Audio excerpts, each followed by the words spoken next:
首先，我哋今日要嚟拍有關於香港本地原生豬籠草嘅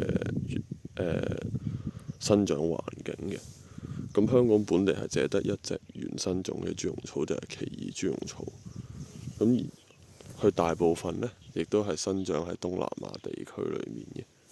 咁喺佢嘅生長地，我哋可以見到佢嘅母花啦，同埋一啲即將開嘅公花，亦都見到已經結咗果嘅母花。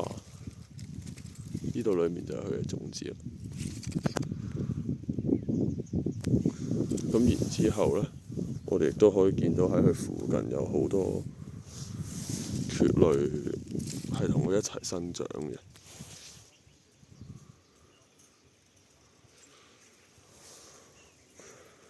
咁喺附近，我哋都見到好多小型好矮嘅灌木，唔算係好高，大部分都係偏向半米至1米左右嘅高度。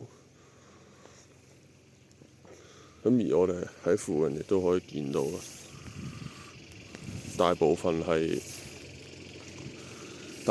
港本地嘅奇異豬籠草亦都係有開花嘅，同埋係沿住山坡向上都一直見到有好多吊住喺度嘅豬籠。大部分野生嘅葉剪就大概一個手板咁大，同埋佢嘅枝幹就大概1米至1米半左右咁高啦。亦都可以見到佢裏面呢，亦都一直延伸上去山坡頂，都係一直有奇異豬籠草係喺度生長嘅。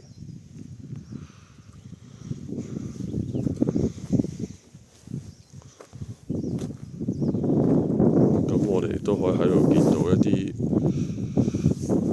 啱啱生摘芽嘅奇異豬籠草啦，一直沿住呢個山坡上面生。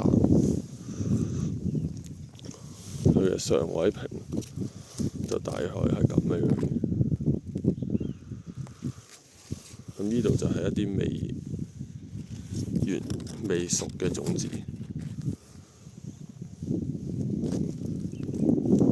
咁而再上，我哋亦都見到呢度有好多都係算係好老嘅植株喺個斜坡上面生。暫時見到最大嘅豬籠就大概咁大個左右啦。而喺附近呢，住生地呢邊呢，亦都好多唔同嘅本地蕨類係喺度同香港嘅奇異豬籠草一齊生長。